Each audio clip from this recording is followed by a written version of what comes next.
Kulgam constituency, और देखते हैं जहां पर अभी सिटिंग एमएलए हैं मोहम्मद यूसुफ तारिक गामी और उनके मद्दे मुकाबिल रहे थे सैयार अहमद ऋषि। और ये आपकी टीवी स्क्रीन पर बताएंगे मेरे साथी मुदस्सिर याकूब। और यह है कुलगाम में Mohammad Yousuf Tarigami, undisputed leader of the Kulgam who has always winning the elections. Mohammad Yousuf Tarigami 6.3, excellent rating. Sayar Rishi 2.7 की रेटिंग है, अदर उसको मिला है 1%। और यहाँ पे तारिक भाई बहुत अच्छा लगा कि तारगामी साहब अब भी हाई रैंकिंग में है, कई सालों से इस कॉन्स्टिट्यूंसी को शुरू कर रहे हैं, सीपीआईएम के जनरल सेक्रेटरी भी रहे हैं और सीपीआईएम की ये सीट आज भी महफूज है तारगामी साहब के पास, ये रेटिंग बता रही है। बहुत बहुत मुबारक तारगामी साहब, 6.3 out of 10 and excellent rating. और मुदस्सिर याकूब यहाँ पर मैं ये कहूंगी बड़ा कड़ा मुकाबला दिया था इनको, जो वहां पे सैयार अहमद ऋषि पहली बार मत मुकाबले इनके थे। उनका इंटरव्यू भी किया था। हाँ, बड़ा दैट वाज ग्रिलिंग इंटरव्यू।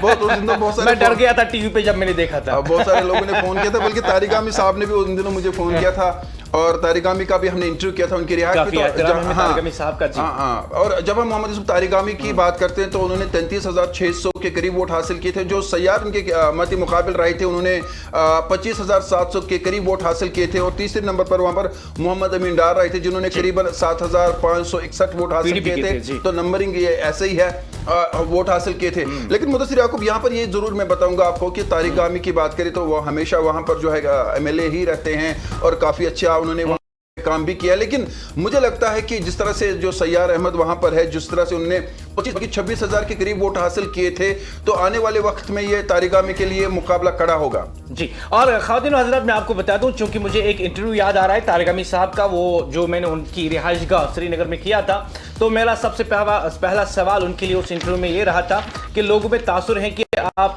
नमाज नहीं पढ़ते, क्योंकि अक्सर लोग समझते हैं कि ये जो कम्युनिस्ट पार्टी है ये शायद मजहब को नहीं मानती। ये गलत फहमी है, तारिक गामी साहब हमारी तरह ही मुसलमान हैं और नमाज भी अदा करते हैं। और उन्होंने बड़ा खूबसूरत जवाब उसका दिया था। और मैं आपसे पूछना चाहूंगा तारिक भाई कि जिस दिन आपने सैयार साहब का इंटरव्यू किया था, मैं घर में टीवी पे देख रहा था जी, मेरी हार्ट बीट तेज हो गई थी, इतने सख्त सवाल आपने उनसे पूछे। मुदस्सिर भाई वही तो रीजन है कि बहुत सारे पॉलिटिशियंस मेरे इंटरव्यू में आते नहीं है। और मैं आपको बता दूं, मेरे साथी भी एक है, दोस्त भी है, जब मैं उनसे कहता हूं कि आपका इंटरव्यू करना है, वो कहते हैं कि नहीं, आपके साथ बैठने से बेहतर है कि मैं इंटरव्यू न दूं। और मुझे कोई आप सवाल जब करते हैं तो फिर जवाब देना बड़ा मुश्किल हो और आप जवाब लेते हैं। तो बहरहाल